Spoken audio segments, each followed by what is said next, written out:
मुझे ये नहीं पता था कि यूपीएससी है जो आईएएस का एग्जाम लेती है। मुझे मेरे दिमाग में था आईएएस बनना है, आईएएस का एग्जाम देंगे। स्पेशली दीदी सपोर्ट की, मम्मी तो सपोर्ट करने के पक्ष में नहीं थी क्योंकि घर में कोई कमाने वाला नहीं था। सर पहला बेटा था जो नौकरी हुआ, पटना आए सबसे पहले, वहाँ पे एडमिशन कराए। तो मुझे एडमिशन कराने के 2-4 दिन क्लास करने के बाद पता चला कि यूपीएससी नाम की संस्था होती है जो एग्जाम लेती है, आईएएस का डायरेक्ट कोई एग्जाम नहीं होता है। और जी। संयोग से मेरा पहली बार जो प्री क्वालिफाई किया था, मैंने झारखंड पब्लिक सर्विस कमीशन का प्री क्वालिफाई किया था पहली बार। उसमें केस ये हुआ सर कि 4500 बच्चे पास हुए, लगभग 350 पोस्ट था। और उसके बाद तो आरक्षण को लेकर इशू हुआ तो उसमें 45,000 और बच्चे पास हो गए फ्री में। यानी अब मेंस देने वाले थे लगभग 50,000 बच्चे, तो मैंने वो मेंस स्किप कर दिया। सिविल सर्विस में क्या होता है यूपीएससी में कि अगर आप इंग्लिश और हिंदी क्वालिफाई नहीं करते तो आपकी कॉपी चेक नहीं होगी। और मैं इंग्लिश में सर फेल था क्योंकि हिंदी माध्यम से थे हम। फिर 2017 में जब मेरा प्री क्वालिफाई हुआ था उस वक्त हम हॉस्पिटल में एडमिट थे क्योंकि जॉन्डिस हो गया था। 2018 में सर जब प्री क्वालिफाई हुआ तो उस वक्त हम हॉस्पिटल में एडमिट थे क्योंकि एक्सीडेंट हो गया था बाइक से। कुछ बच्चे जो इंग्लिश से घबराते हैं सिविल सर्विस में, सर मैं उन्हें बताना चाहूंगा कि 17 में मेरा कॉपी चेक नहीं हुआ था। 70th बीपीएससी प्रीलिम्स परीक्षा होने वाली है,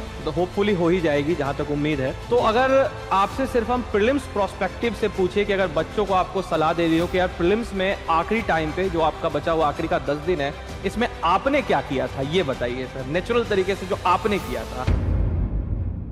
वो कहते हैं ना, जीवन में जो चाहा है उसको पा लेने में और अंत तक हार ना मानने में कोई फर्क नहीं होता है। और साथ ही साथ संघर्ष जितना तगड़ा होता है, जीत उतनी ही शानदार होती है।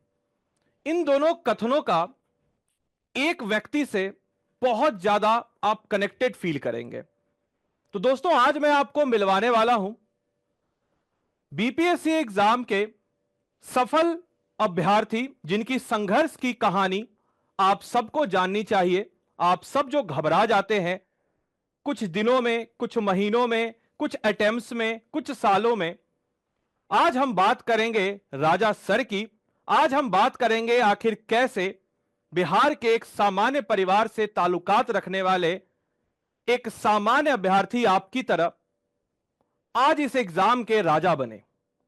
तो राजा सर, सबसे पहले आपको मेनी मेनी कॉन्ग्रेचुलेशंस हमारे पूरे उत्कर्ष परिवार की तरफ से, और जितने भी ऐसे एस्पिरेंट्स हैं, क्योंकि आज आपकी कहानी को सुन करके, क्योंकि आपकी एक ऐसी कहानी है जो कहानी मुझे लगता है हर इंसान को, हर एस्पिरेंट को जाननी चाहिए कि किस कदर आपने कहां से उठ करके किस तरीके से अपने आप को पॉजिटिव रखा और आज आपने सफलता हासिल की। तो अगले शब्द मैं चाहूंगा कि आप बताएं और कैसे आपने अपने आप को और कैसे आपने अपनी जर्नी की शुरुआत की, इसके बारे में आप बताएं। थैंक यू सर, सबसे पहले तो इस मंच पर मुझे बुलाने के लिए। तो जहाँ तक सर मेरी जर्नी की शुरुआत है, तो जी सर। हम लोग बिहार बोर्ड से पढ़े हुए बच्चे हैं, सरकारी स्कूल से। जी। और काफ़ी कुछ कॉलेज हो जाने के बाद पता नहीं होता है कि करना क्या है, क्योंकि एक प्रॉपर गाइड नहीं मिलता और शुरुआत से कोई विजन नहीं रहता है। हाँ, एक विजन रहता है कि मैट्रिक करना है अच्छे नंबर से, इंटर करना है, फिर ग्रेजुएशन करना है। तो जब मैं ग्रेजुएशन में था, थोड़ा मैं स्टार्ट से बताना चाहूँगा। बिल्कुल बिल्कुल सर, ये तो मंच आपका है। बिल्कुल सर, तो जब मैं ग्रेजुएशन में था तो मेरे कई सारे दोस्त बैंक की तैयारी करते थे, तो मैं भी बैंकिंग की तैयारी करने लगा। और उस दौरान काफ़ी सारे दोस्त सेलेक्ट भी हुए बैंक में और अच्छे अच्छे पदों पर गए, पीओ बने, क्लर्क बने। और उसी दौरान सर मेरा भी सिलेक्शन हुआ बैंक में। जी। बिहार क्षेत्रीय ग्रामीण बैंक था, अगर मैं याद कर पा रहा हूँ सही से तो। जी। और उस वक्त मैं एसबीबीजे का जो state bank of Bikaner and Jaipur, उस वक्त अब तो खैर मर्ज हो गई, तो उसका जी। एग्जाम देकर सर मैं जयपुर से वापस आ रहा था। तो उसी दौरान ट्रेन पर थे तो मुझे खबर मिला कि आपका सिलेक्शन हो गया है बैंक में, बिहार क्षेत्रीय ग्रामीण बैंक में। तो पहले तो काफ़ी खुशी हुआ, काफ़ी लोगों का फ़ोन वगैरह आया कि मुबारक हो। फिर 1-2 घंटे के बाद सर ऐसा महसूस होने लगा कि अब अगला 40 साल मेरा लाइफ का, मतलब 35 साल लगभग, अब काउंटर के पीछे ही बीतने वाला है। वो भी मतलब दूसरे का पैसा गिनते हुए, मतलब लिटरली यही फील मैं कर रहा था। तो जी। मुझे लगा ना, मतलब 1-2 घंटे के दौरान ही मुझे कहा गया कि इस ये चीज़ तो हमसे नहीं हो पाएगा कि एक लंबा समय, आप लगभग पूरा जीवन ही आप काउंटर के पीछे बिता दें बैंक में। तो घर पहुँचे तो मुबारकबाद होने के बाद, मिठाई वगैरह होने के बाद फिर हुआ कि मम्मी को बोले कि पापा नहीं है मुझे, तो मम्मी ही शुरुआत से मेन गार्जियन रही हैं और मेरी दीदी रही हैं। जी। तो उन दोनों से मैंने कहा कि हमसे नहीं हो पाएगा बैंक का जॉब, बिहार में तो हम बोलते हैं तो हमसे नहीं हो पाएगा बैंक का जॉब। हम्म। तो मम्मी बोली क्या करोगे, तो बोले सिविल सर्विस में कुछ करना चाहते हैं। तब तक थोड़ा बहुत सिविल सर्विस के बारे में पता चल गया था सर लिटरली, लेकिन मुझे ये नहीं पता था कि यूपीएससी है जो आईएएस का एग्जाम लेती है। मुझे मेरे दिमाग में था आईएएस बनना है, आईएएस का एग्जाम देंगे। जी। तो फिर हुआ कि ठीक है, दीदी सपोर्ट की कि हाँ ठीक है जाओ। स्पेशली दीदी सपोर्ट की, मम्मी तो सपोर्ट करने के पक्ष में नहीं थी, क्योंकि घर में कोई कमाने वाला नहीं था सर, पहला बेटा था जो नौकरी हुआ, तो कोई जी। भी पेरेंट्स तो ऐसे जॉब छोड़ने देगा नहीं, क्योंकि फाइनेंशियली वेल थी नहीं फैमिली। तो बट दीदी ने सपोर्ट किया कि नहीं नहीं जाओ।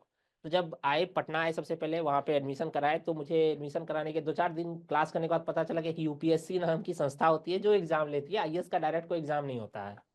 और पहले मुझे पता जी था सर। आईएएस आईपीएस सब होता है और सबका अलग अलग एग्जाम होता है, आईएएस का अलग जी। एग्जाम होता है, आईपीएस का अलग। खैर उसी जर्नी में लग गए सर।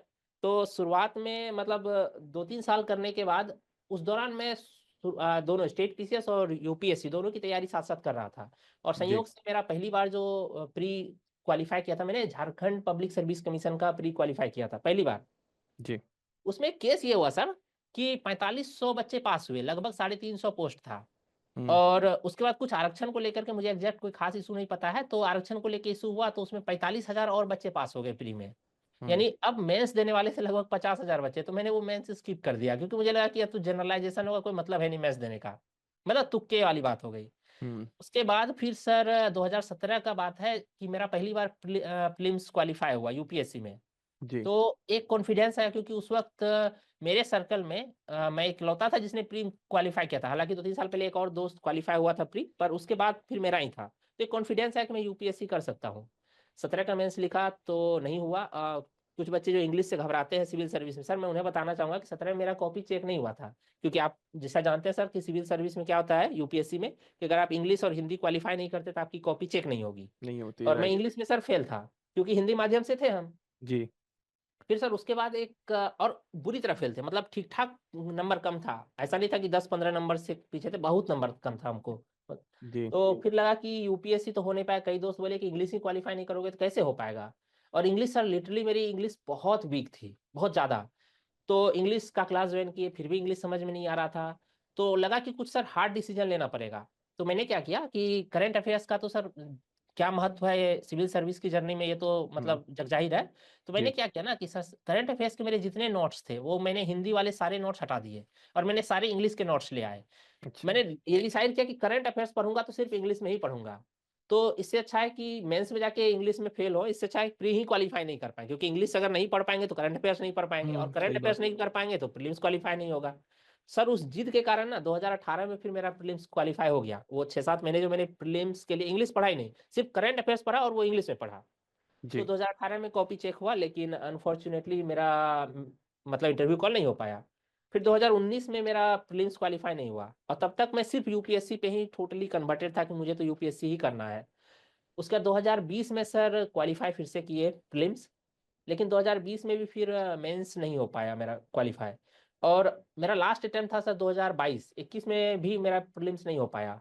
ये जर्नी काफ़ी उतार चढ़ाव भरी रहती है। जी। जी। तो 2022 में मेरा सर लास्ट अटेम्प्ट था, और मैंने जम के पढ़ाई किया कि नहीं ये लास्ट अटेम्प्ट है, तो बिल्कुल अंतिम की तरह ही देना है एग्जाम। और बिल्कुल थोड़े से मार्क्स से, मतलब इतना कम मार्क्स की बताते हुए भी अजीब लग रहा है कि इतने कम मार्क्स से मेरा जो है इंटरव्यू रह गया।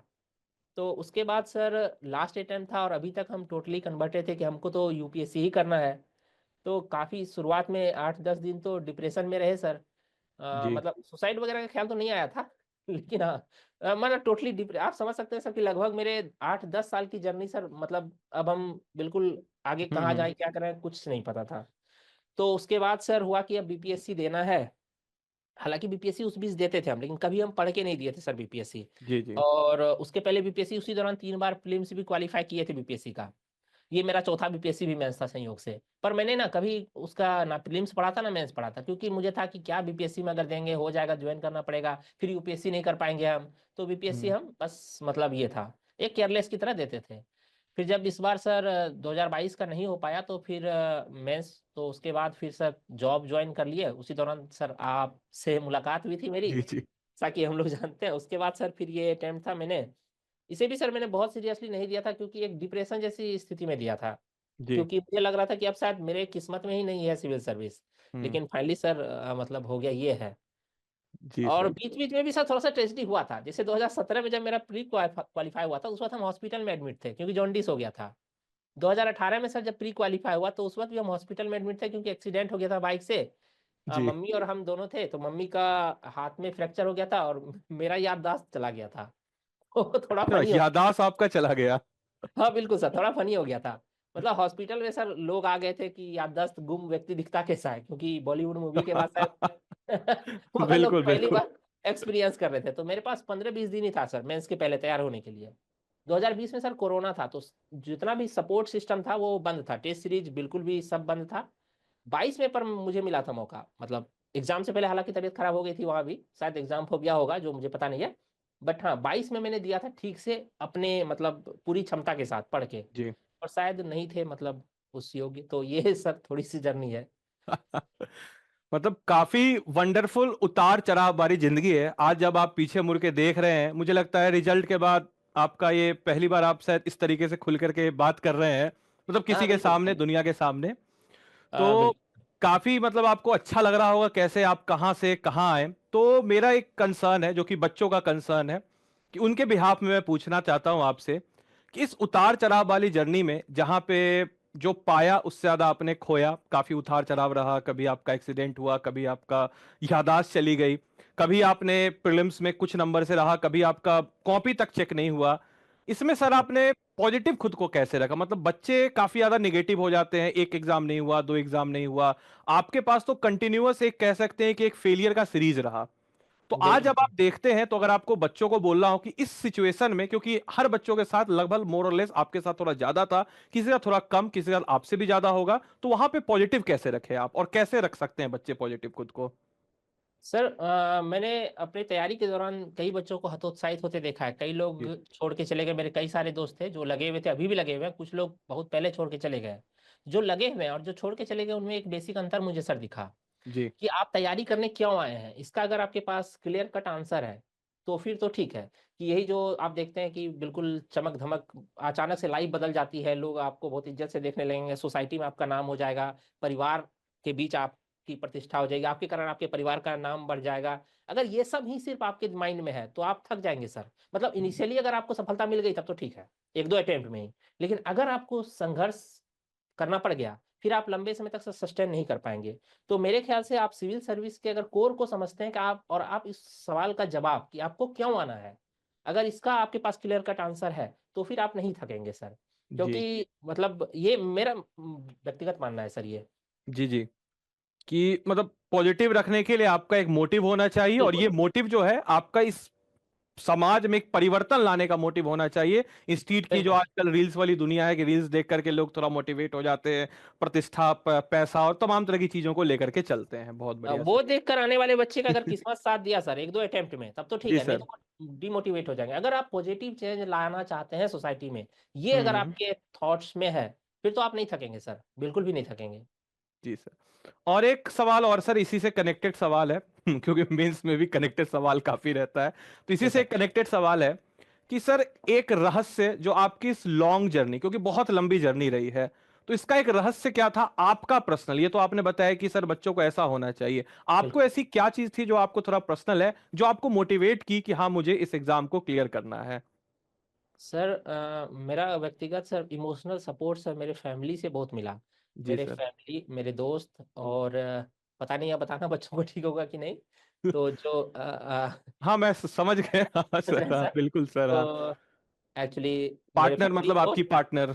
हाँ लाइफ जी सर। पार्टनर, हम्म। गर्लफ्रेंड एक्चुअली, अब हाँ तो वो बिल्कुल गर्लफ्रेंड सर। नहीं है, अब मेरी लाइफ पार्टनर है। जी। तो इन सब का इमोशनल सपोर्ट सर बहुत रहा। जी। खास करके अगर मैं सर फैमिली में बात करूँ तो मेरी दीदी का और मेरा छोटा भाई है, इन दोनों का सपोर्ट जो फैमिली से रहा वो बहुत ज़्यादा रहा। और मेरे साथ जो मेरे दोस्त थी और जो मेरे दोस्त लोग थे सब, मतलब मेरे से मेरे आसपास के सभी लोग, मुझे लगता है कि बेहतर मुझे मिले, और इस जी मामले में सर। सर मैं बहुत लकी हूँ। जी तो सर। ये सर मुझे लगता है कि मुझे सस्टेन कराने में इतने लंबे समय तक इन लोगों का हाथ रहा सर। जी सर। एक और प्रश्न है सर, आज जब बीपीएससी आयोग को देखते हैं, बदलते हुए पैटर्न में आपने सिलेक्शन लिया है, 69 का पैटर्न जो कि कंप्लीटली डिफरेंट था इससे पूछे पिछले पैटर्न से, 67 68 से, उसमें जब आप सिलेक्शन लेते हैं और आप पहले उस बैच के जो बदलते हुए पैटर्न के आधार पर जो परीक्षा ली गई है, उस बैच के आप पहले बैच के हम कह सकते हैं कि जो सिलेक्टेड हुए हैं उनमें से एक हैं, तो सर यस। बीपीएससी को लेकर के अभी के समय में अगर बच्चों को एक थॉट देना हो तो आप क्या देना पसंद करेंगे? बीपीएससी को कैसे आप देख सकते हैं, या कैसे आप बच्चों को बोलेंगे बीपीएससी को आपको कैसे अप्रोच करना है? सर जो अगर पैटर्न नहीं चेंज होता तो शायद मैं यहाँ होता ही नहीं, क्योंकि यूपीएससी की ओर थोड़ा टिल्ट हुआ है बीपीएससी। जी सर। और वही तैयारी मेरे काम आई, जी बीपीएस सर। यूपीएससी की तैयारी। जैसे हम्म। ऐसे को रखना साथ में, अब क्वेश्चन भी जो पहले नंबर ऑफ क्वेश्चन 8 ही होते थे और लंबे हम्म। लंबे आंसर लिखने होते थे, अब जी आपको प्रिसाइज वे में लिखना है। टोटल 20 क्वेश्चन आपको अटेम्प्ट करना ही है। और दूसरी बात है सर, क्वेश्चन भी मुझे बहुत डायनेमिक लगा, अच्छा लगा। ना जी सिर्फ मेंस में बल्कि प्रीलिम्स में भी, 69th जो बीपीएससी का प्रीलिम्स था उसमें भी हम्म। मुझे सर 25 से 30 क्वेश्चन ऐसे लगे जो यूपीएससी से बहुत इंस्पायर्ड थे, जिसमें से जी 8-10 क्वेश्चन तो मैं गारंटी के साथ कहता हूं सर कि पिछले 4-5 साल के बीपीएस यूपीएससी के क्वेश्चन थे। जी तो इवन कुछ क्वेश्चन में तो ऑप्शंस तक भी बिल्कुल बीपीएससी ने एज इट इज रखा था। तो जी चूंकि आपको, मैं मतलब जो बच्चे तैयारी कर रहे हैं बीपीएससी को, उनको मैं यही कहना चाहूंगा कि देखिए, आप बीपीएससी का बेशक सिर्फ तैयारी करते हो, लेकिन जो आपको कंपटीशन फेस करना है ना, वो यूपीएससी की तैयारी करने वालों से फेस करना है। जी तो आपको अपनी तैयारी यूपीएससी के स्टैंडर्ड की ही रखनी होगी, खास करके आपको मेंस पेपर इसमें ऐसे में, क्योंकि ऐसे में जो डायनामिज्म है वो आ नहीं पाएगा सर जब तक कि वो यूपीएससी का अप्रोच नहीं रहेगा बच्चों में। जी सर। और मैं खुद भी सर बहुत ज्यादा, मैं आंसर राइटिंग मैंने नहीं किया था, मतलब मैं बच्चों को जी हतोत्साहित नहीं कर रहा हूँ कि हाँ बिना आंसर राइटिंग के हो जाता है, क्योंकि 2022 में मैंने सर लगभग 3,000 आंसर लिखे थे, बहुत ज्यादा लिखे थे आंसर सर। हम्म। तो वो मेरे काम आया यहाँ, इसलिए मैं ये कह पा रहा हूँ कि 69 बीपीएससी में मैंने आंसर राइटिंग बिल्कुल मैंने नहीं किया था सर, क्योंकि मुझे समय भी नहीं मिला था। और एक हम्म। डिप्रेशन वाले भाव में थे सर, कि जी मतलब अब क्या ही लाइफ में बचा है करने को, अब तो कुछ है नहीं, वैसे भी कुछ होगा हम्म। नहीं, वगैरह वगैरह, ऐसा था सर कि जब जी इतना सर। मेहनत करने से नहीं हुआ तो इससे आप ये समझिए कि एक लड़का जो कि यूपीएससी का तैयारी करता था, वो यू बीपीएससी में सिलेक्शन लेता है बिना एक भी आंसर लिखे, तो आपको किस तरीके से तैयार होना है। जी सर मतलब तो ठीक है सर, आपने ये बात बताया, मतलब बता दिया कि कैसे आपको अप्रोच करना है। लेकिन मेरा कंसर्न है सर, बहुत सारे बच्चे होंगे जो इस वीडियो को भी देखेंगे, तो उनके मन में भी ये थॉट आएगा, क्योंकि बात होती रहती है लगातार, कि एक जैसे आप एक ग्रामीण परिवेश या फिर एक ऐसा परिवेश जो कि एक मध्यम परिवार का परिवेश था, नॉर्मल स्कूल जो होता है, नॉर्मल कॉलेज, हिंदी मीडियम से आकर के अपने आप को आपने यूपीएससी के लिए कैसे तैयार किया, इस चीज को बताइए सर। सर मैंने स्टार्टिंग में जैसा बताया था कि मुझे यूपीएससी के बारे में पता नहीं था सर, मुझे आईएएस जी के बारे सर। में पता था कि आईएएस हम्म। का एग्जाम होता है। धीरे धीरे इसलिए सर मुझे समय भी ज्यादा लगा। जी बट एक चीज और है जो कि बीपीएस यूपीएससी में और बीपीएससी में भी हिंदी माध्यम वाले बच्चों के पक्ष में जाती है सर, कि जो उनके आंसर में जो एक जो ऑथेंटिसिटी होती है, खास करके ऐसे वगैरह में, या हम्म। अगर आप पेपर 4 देखते हैं इथिक्स का, इसीलिए आप देखेंगे सर कि हिंदी माध्यम और इंग्लिश माध्यम वाले बच्चे, यूपीएससी की मैं बात कर रहा हूँ, ऐसे और इथिक्स पेपर में वो लगभग बराबर होते हैं। जी बाकी पेपर में इंग्लिश वाले एज ले जाते हैं। और हम्म। अच्छी बात है बीपीएससी में कि बीपीएससी में अभी उस तरह का जो क्या बोलते हैं जीएस पेपर का वेटेज, मतलब उस तरह का हम्म। नहीं है कि इंग्लिश वाले आपसे एज ले जाएं। अब तो जी ऐसे भी डाल दिया गया है बीपीएससी में, जो कि मुझे लगता है कि बहुत ही अच्छा। और खास करके सर जो तीसरा ऐसे है हम्म। कि जो बिहार की पृष्ठभूमि से रिलेटेड कोई कहावत दिया जाएगा। जैसे इस हम्म। बार सर जो मैंने अटेम्प्ट लिया था वो था कि समाज के बिना भाषा होइला और भाषा के बिना समाज होइला, कि जी समाज के बिना भाषा का कोई अस्तित्व नहीं है और भाषा के बिना समाज का कोई अस्तित्व नहीं है। जी इसको सर मैंने बिल्कुल ठेठ बिहारी अंदाज में लिखा था सर। मैं एक दो हम्म। एग्जांपल देना चाहूंगा। जैसे मैंने बॉलीवुड का एक सॉन्ग लिखा, लिटरली लिखा था मैंने ये बात, कि अगर किसी व्यक्ति किसी महिला का पति अगर प्रवास करके कमाने बाहर चला जाता है, तो उसके लिए बॉलीवुड में व्यक्त किया गया है, जो हिंदी समाज को रिप्रेजेंट करता है, कि मेरे पिया गए रंगून वहां से भेजा है, ऐसा कुछ जो था लाइन। हम्म। लेकिन मैंने कहा कि लेकिन अगर बिहार के समाज में, जो कि समाज पूरी तरह से प्रवास की समस्या से ग्रसित है, इस समाज हम्म। का हर तबका किसी न किसी रूप में प्रवास की समस्या से ग्रसित है, उसको रिप्रेजेंट करने के लिए बिहारी भाषा में होने चाहिए, जो इसका विदेशिया का गीत है। और मैंने एक दो लाइन का कोट भी किया था कि देहरी बैठाए गेलो मेहंदी रंगाए गेलो, देहरी बैठाए गेलो तहियो न एलो उदेश रे विदेशिया। या सर जैसे मैंने कल्पना जी का वो सॉन्ग भी लिखा था जी कि जी जाई अभिये से नौकरी पे कहिए ना बलम जी, ऐसे है, घरे छुट्टी लेके औरो कुछ दिन रहिए बलम जी। जी तो जी मैंने बिल्कुल ये सब कोट कर दिया था। तो ये चीज शायद मेरे पक्ष में गया, मतलब मुझे जैसा लगता है। अभी तो वैसे एग्जैक्ट आंसर कॉपी मतलब रिलीज नहीं किया बीपीएससी ने, मैं देखूंगा जी जी कि पक्ष में जी गया जी कि नहीं। तो हम्म। ये हिंदी माध्यम के लिए अच्छा है सर, कि अगर वो हिंदी माध्यम से है तो वो अपने समाज से जुड़े एग्जाम्पल्स को कोट कर सकते हैं। जी बीपीएससी ने तो बिल्कुल ही इस यही कारण है सर, इस बार टॉप 10 में लगभग सारे ही, जहां तक मुझे पता है, हिंदी माध्यम के बच्चों का जी सिलेक्शन जी हुआ। बिल्कुल, टॉप 10 में इस बार सारे हिंदी माध्यम से। और तो इस बोलिए सर। हाँ, तो ये सर अच्छी बात है, मतलब हम्म। उनके लिए तो इंकरेजमेंट वाली बात है हिंदी माध्यम, हम लोग जैसे बच्चों के लिए। जी जी। और एक ये भी एक फैक्टर रहा है इस बार की ऑप्शनल इस बार नहीं रहा, तो ऑप्शनल नहीं रहने के कारण पहले होता क्या था कि टेक्निकल सब्जेक्ट वाले जैसे किन्हीं का मतलब बिना हाँ किसी का पार्सलिटी करते हुए मैथ्स कोई ला सकता है बिल्कुल 300 में बिल्कुल। 290, लेकिन हिस्ट्री या फिर अन्य जो हमारे आर्ट्स वाले सब्जेक्ट होते हैं उसमें शायद इतना नंबर लाना थोड़ा मुश्किल हो जाता है, तो ये भी एक हाँ कारण रहा इस बार ये का। कंसर्न अभी भी यूपीएससी में है सर, क्योंकि मैथ जी वाले वहाँ 400 क्रॉस करा देते हैं, जी जी जबकि ह्यूमैनिटीज वाले कभी भी सर 400 350 क्रॉस भी नहीं हो सकते, जी, कि मतलब अपना बहुत बेस्ट रेयर देंगे है। उसके बावजूद भी, हाँ बिल्कुल। बेस्ट, मतलब बिल्कुल सारे सितारे भी काम कर रहे हो उनके, फिर भी 350 क्रॉस नहीं हो पाएंगे। जी तो सर। बिल्कुल। अच्छा सर, अभी 70th बीपीएससी प्रीलिम्स परीक्षा होने वाली है, तो होपफुली हो ही जाएगी जहां तक उम्मीद है। तो जी सर। अगर आपसे सिर्फ हम प्रीलिम्स प्रोस्पेक्टिव से पूछे कि अगर बच्चों को आपको सलाह दे रही हो कि यार प्रीलिम्स में आखिरी टाइम पे जो आपका बचा हुआ आखिरी का 10 दिन है, इसमें आपने क्या किया था, ये बताइए सर, नेचुरल तरीके से जो आपने किया था। सर अभी तो अब 10 दिन बचा है, तो मैं जी। बच्चों को यही सलाह दूंगा, अगर मैं खुद भी अगर यदि मैं कर रहा हूँ जो कि मैं कर रहा हूँ, हम्म। तो क्योंकि अब थोड़ा हाँ बिल्कुल कॉम्पिटिशन बिल्कुल है। सर, और प्रमोशन, हाँ। तो आप कम से कम पर डे एक टेस्ट सीरीज लगाइए, और जी। उसी को आप क्या कीजिए कि जो पढ़ना होता है टेस्ट सीरीज लगाइए, फिर उसको आप विश्लेषण कीजिए, और जो पोर्शन से ज़्यादा प्रश्न गलत हो रहे हैं उसी पोर्शन को नोट्स से फिर पढ़िए। ये नहीं कि रेंडमली हम शुरू से लेकर लास्ट तक नोट्स ही पढ़ना शुरू कर दिए, ये मत हम्म कीजिए। हाँ ये चीज़ करंट अफेयर्स में कर सकते हैं, लेकिन बाकी स्टैटिक पोर्शन में सर मैं यही कहूँगा बच्चों को कि आप बहुत सारा सेट लगाइए, क्योंकि सेट हम्म। लगाने से क्या होता है ना कि आपके अंदर एक अप्रोच डेवलप हो जाता है। थोड़ा बहुत सर ये ना स्किल का भी गेम है, नॉलेज के साथ साथ फिल्म्स जी। क्वालिफाई करना सर स्किल का भी गेम है, और वो स्किल हम्म प्रैक्टिस से आता है सर। आप किसी व्यक्ति को कितना भी समझा दीजिए, जैसे कोई अगर तैरना चाहता है तो उसके लिए इतना पर्याप्त है, सिखा दीजिए कि अपने वजन के बराबर पानी हटा लो तैर लोगे, पर क्या हम्म। ये बात रट करके वो तैरना शुरू कर देगा? क्योंकि वो स्किल का गेम है, नॉलेज का जी गेम जी। है। तो मेरे हम्म। ख्याल से कि प्रीलिम्स काफी कुछ स्किल का भी गेम है, और वो आपको बहुत ज्यादा प्रैक्टिस से ही आएगा। तो मैं तो यही करता हूँ, और मैं बच्चों को भी या मेरे जो दोस्त लोग हैं उनको भी यही सलाह देता हूँ कि आप कम से कम पर डे एक टेस्ट लगाइए, और कोशिश कीजिए कि अगर वही समय में लगा सकते हैं जिस हम्म। समय में कि आपको एग्जाम देना होगा, आई जी। थिंक कि 12 बजे, तो हम्म। वो ज़्यादा बेनिफिशियल हो, क्योंकि उस वक्त आपका माइंड धीरे धीरे यूज टू हो जाएगा कि उस समय अब हमको एमसीक्यू डील करना है। तो ओके। आप काफ़ी कुछ ये कर पाएंगे। और कई बार क्या होता है कि एमसीक्यू में सर अगर एक टॉपिक से, या नागरिकता जैसे मान लीजिए एक टॉपिक है पॉलिटी में, उससे रिलेटेड 20 अगर एमसीक्यू आपने सॉल्व कर लिया ना, तो अगर 21वां एमसीक्यू आएगा तो आप उसके ऑप्शंस देख के आप अंदाज लगा लेंगे कि नहीं ये ऑप्शन तो नहीं होना चाहिए सही। ऐसा जी। मतलब एक इंस्टिंक्ट डेवलप हो जाता है। जी सर, तो मतलब प्रीलिम्स से रिलेटेड, अच्छा सर मेंस से रिलेटेड आपने तो बताया कि आपने बहुत प्रैक्टिस किया इस बार, बिना मेंस के आंसर को आप प्रैक्टिस करके गए, बट मैं जानना चाहूंगा कि अगर आपको बच्चों को सलाह देना हो, आपने जो किया वो तो आपने बता दिया कि मेंस पॉइंट ऑफ व्यू से प्रीलिम्स और मेंस का, हालांकि अब तो 70वीं बीपीएससी का प्रीलिम्स है, कुछ दिन के बाद मेंस आएगा, इस बार काफी बच्चे मेंस का परीक्षा देने, वो 20 से 25 हजार बच्चे इस बार मेंस लिखेंगे, यस सर। तो क्या सर अप्रोच होगा मेंस को लेकर के, मेंस प्रोस्पेक्टिव से, खासकर उन विद्यार्थियों के लिए जो विद्यार्थी पहली बार इस बार मेंस देने जाएंगे, उनके लिए क्या आपका है सर सुझाव। सुझाव सर है कि मेंस, चूंकि जब से 20 क्वेश्चन हुआ है, पहले तो 8 क्वेश्चन लिखना होता था बीपीएससी में, तो हम्म। उसमें आपको नॉलेज काफी कुछ चाहिए होता था। अब नॉलेज के साथ साथ प्रेजेंटेशन का भी अब ये गेम बन गया है बहुत ज़्यादा, खास करके जो शॉर्ट आंसर है।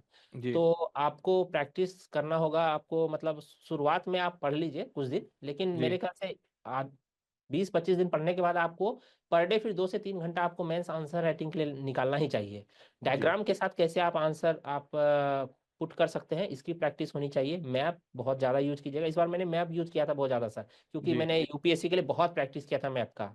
हम्म। तो आपको प्रैक्टिस होना चाहिए। मैं मैक्सिमम 15 से 20 सेकेंड में बना लेता हूँ सर इंडिया का मैप, और लगभग 45 से 50 सेकेंड में वर्ल्ड का मैप बना लेता हूँ। जी तो वो मैंने मतलब वर्ल्ड का मैप मैंने 4-5 जगह डाल दिए थे, जहां जी भी संभव दिखता है इंडिया का मैप तो वहां पे डाल दीजिए, वर्ल्ड का मैप जी होता है डाल दिया, और एक बिहार का मैप। तो तीनों जी। मैप का प्रैक्टिस पर डे करिए, और अभी नहीं मतलब फिल्म्स एग्जाम हाँ के बाद मेंस प्रीलिम्स के कीजिएगा। बाद, जी। और उसके बाद फिर शॉर्ट आंसर के लिए तो प्रेजेंटेशन, और लॉन्ग आंसर के लिए आपको आपके थॉट्स, आपके आर्गुमेंट, ये सब चीज पे ज्यादा काम करिए। और ऐसे के लिए थोड़ा सा डायनेमिक होके काम करना होगा ऐसे को, क्योंकि ऐसे काफी कुछ इवेलुएट करता है। ओके। तो और कई सर। बार सर क्या होता है ना, जो मेरा मानना है कि जो आपका मेंस है जीएस है, जीएस आपके प्रॉब्लम सॉल्विंग अप्रोच को देखता है। हम्म। कि सीधा सीधा सवाल आएगा, जैसे यूपीएससी का एक सवाल है कि भारत सरकार ने बहुत सारे गरीबी उन्मूलन कार्यक्रम चलाने के बावजूद भी भारत में गरीबी क्यों है? तो अब जी। आपको बताना है कि प्रॉब्लम है भाई, हमने हम्म। कार्यक्रम चला लिए, अब फिर भी क्या है प्रॉब्लम? तो आपको वहाँ ये नहीं बताना है कि थोड़ा और कार्यक्रम चलाइए, आपको बताना है कि क्यों नहीं हो पा रहा है। तो कई स्तर पे प्रॉब्लम है, पॉलिसी फॉर्मेशन के स्तर पे थोड़ा प्रॉब्लम है, पॉलिसी का जो जी प्रचार है जिन लोगों तक पहुंचाना है, जिनको जरूरत है उस पॉलिसी की, प्रोग्राम का, उनको पता नहीं है उसके बारे में, इम्प्लीमेंटेशन में थोड़ा इशू है, भ्रष्टाचार है, और फिर वे फॉरवर्ड, ये है सर प्रॉब्लम सॉल्विंग अप्रोच। जी लेकिन जो ऐसे है वो आपके प्रॉब्लम सॉल्विंग अप्रोच को नहीं देखता है, वो आपके बहुत सारे अप्रोच को देखता है, क्रिटिकल जी थिंकिंग को देखता है, आपके कम्युनिकेशन स्किल को देखता है, आपके एकेडमिक डेप्थ को देखता है। जैसे आपको अगर यदि गाय पे लेख लिखने, हर कोई हिंदी जी बेल्ट में गाय पे तो लेख लिखा ही है, तो गाय पे हम्म लेख लिखने आ जाए मान लीजिए, तो गाय पे लेख क्या लिख सकते हैं, उसका सांस्कृतिक अप्रोच लिख सकते हैं, उसका जी आर्थिक अप्रोच लिख सकते हैं, उसका सांप्रदायिक अप्रोच भी लिख सकते हैं, अब तो सांप्रदायिक अप्रोच भी हो जाएगा। तो हम्म उसके कई सारे आपको आयाम ढूंढने होंगे, और जी उसमें कई होता है कम्युनिकेशन स्किल भी होता है, कि आपने शुरुआत किया, 4-5 आर्गुमेंट आपने शुरू किया, खोला आपने, और जब आप कंक्लूजन पे पहुंचे तो उसमें से 5 में से 3 आर्गुमेंट को ही आप कंक्लूड कर पाए, 2 को खुला छोड़ दिए। कई बार होता है सर कि आप कुछ लोगों से बात करेंगे तो आपको बात करने के दौरान कुछ नया बात वो उठाएगा, फिर आपको लगेगा कि ये अब जोड़ेगा इस बात से, लेकिन वो जोड़ा ही जी नहीं, उसको खुला छोड़ दिया, यानी हम्म कमजोर कम्युनिकेशन स्किल को दिखाता है। अब ये बात वो आपके ऐसे से कैसे जांचेगा, क्योंकि वो आपके सामने तो बोल नहीं रहे हैं, आप उसके सामने, आपकी हम्म कॉपी है बोल रही है, तो वो देखेगा कि इसने शुरुआत की 5-7 आर्ग्यूमेंट लिए, सांस्कृतिक अप्रोच लिया, गाय का आर्थिक अप्रोच लिया, सांप्रदायिक अप्रोच लिया, ठीक है, बायोलॉजिकल अप्रोच लिया, ये सब लिया, सामाजिक अप्रोच लिया, जैसे प्रेमचंद ने कहा था कि एक बार गाय से ही तो घर की शोभा है, ये क्या है, सामाजिक अप्रोच है, कि गांव में हम्म जिसके घर पे गाय है उसकी प्रतिष्ठा है। तो जी ये सामाजिक अप्रोच है, आपने 5-7 अप्रोच खोले और उसमें से 1-2 अप्रोच को आपने खुला छोड़ दिया, उसको कंक्लूड किया ही नहीं, यानी आपकी कम्युनिकेशन स्किल कमजोर है। जी तो उसमें आपका बहुत चीज चेक करता है, तो आपको पता करना होगा पहले जो डिमांड क्या है, इस डिमांड को माइंड में हमेशा रखिए, कि answer writing problem solving approach से डील करता है, और ऐसे एक बिगर आयाम को टच करता है, तो इससे हो जाएगा। जी राजा सर, मतलब अपार्ट फ्रॉम दीज थिंग्स मुझे अब इस बात की याद आ गई कम्युनिकेशन स्किल की, कि आपको शायद याद होगा कि हम लोग एक बार कैंटीन में बैठे हुए थे और आप वो कहानी बता रहे थे कि ट्रेन से जा रहा है, अगर उसको ट्रैक चेंज करना हो किधर हो। वो मेरी जी आपके सर, साथ पहली मुलाकात थी, पहली बात थी। बिल्कुल बिल्कुल बिल्कुल सर, याद होगा आपको बिल्कुल। तो बिल्कुल सर। कम्युनिकेशन स्किल सर बिल्कुल निखरता है और उसको हमें सुधार करना चाहिए जितने भी हो, और सारे आयामों को एक तरह लेकर के जितनों को आपने ओपन किया है उसको कंक्लूजन पार्ट पे ले जाना चाहिए। तो कुल ग्रुप मिला डिस्कशन इसके लिए सही रहता है सर। जी सर जी ग्रुप सर डिस्कशन अगर आप कर रहे हो अपने दोस्तों के साथ, तो ये कम्युनिकेशन स्किल को बिल्ड करता है सर। जी सर। तो ओके। कुल मिला जुला करके सर 69 बीपीएससी में आप सफल हुए, और मोर और लेस 70 बीपीएससी को मतलब कि बच्चे अप्रोच कर रहे हैं, जा रहे हैं, मोर और लेस वैसा ही पेपर होगा। तो एक सर मैं जानना चाहूंगा कि इस कड़ी में आपने बहुत अपने संघर्ष किए, बहुत कुछ को किया, और बहुत कुछ संघर्ष को देखते हुए आप आगे बढ़े। तो 70वीं बीपीएससी को लेकर के अगर आपको एक मैसेज, और ये आखिरी प्रश्न होगा आपके लिए, एक मैसेज करना हो, एक कंक्लूड करना हो और बच्चों को और बताना हो कि कैसे आपको अप्रोच करना है एग्जाम के समय, किस प्रकार से अपने मानसिक संतुलन को बैलेंस करते हुए चलना है, या फिर 70वीं बीपीएससी जब प्रीलिम्स देने आते काफी लोगों को, जैसे आपने जिक्र भी इस चीज का किया कि एग्जामोफोबिया एक शब्द आपने बोला था कि यस। आपको हुआ, तो आपने कैसे ओवरकम किया और आज आप सफलता पा लिए हो, तो वो जरा बताइए, क्योंकि ये समस्या सिर्फ आपकी नहीं, क्योंकि बिहार में जब एक आम बच्चा आता है उस बैकग्राउंड से, तो उसकी मुझे लगता है सबकी समस्या होती है, कम्युनिकेशन स्किल, पर्सनालिटी प्रॉब्लम, तो वहां पे कैसे अप्रोच करना, ये सर बता दीजिए एग्जाम वाले दिन। एग्जाम वाले दिन के लिए सबसे पहले तो कूल रहिए, आप जितना पढ़े हैं पर्याप्त है, कोई भी 100% पूरा करके नहीं आया है, हम लोग सबको एक दूसरे को बैलेंस कर रहे होते हैं। मेरा जो है साइंस बिल्कुल ही कमजोर है, बहुत कमजोर है, साइंस के लगभग 100% सवाल मुझसे छूट जाते हैं, पर मैं ये मान के चलता हूँ कि कौन सा बाकी पेपर जो है सब लोग पूरा करके आए होंगे जितना हम करके आए हैं। तो जी ये कॉन्फिडेंस होना चाहिए कि आप जो नहीं किए हैं ना, वो कोई और किया है, जो डर आपको लग रहा है कि कोई और पढ़ के गया है कुछ लोग, लेकिन ये भी याद रखिए कि जिन पोर्शंस को आपने अच्छे से पढ़ा है, क्योंकि वो आप अगर मान लीजिए आपका, मैं साइंस से एग्जांपल लेता हूँ, आपका भी साइंस कमजोर है मेरी तरह, और आपने साइंस नहीं पढ़ा, तो साइंस जब नहीं पढ़ा तो उसकी जगह कुछ तो पढ़ा, हिस्ट्री पढ़ा जी ज्यादा, ज्योग्राफी पढ़ा, और जिन लोगों ने साइंस पढ़ा वो उतना ही कम पढ़ा हिस्ट्री ज्योग्राफी पॉलिटी वगैरह। तो वो हम लोग एक दूसरे को काउंटर बैलेंस करते हैं, याद रखिए कोई भी 100% करके नहीं गया है। सर मैं एक एग्जांपल देना चाहूंगा, मेरा एक दोस्त है बीपीएससी में सेलेक्टेड है, एसडीएम है वो।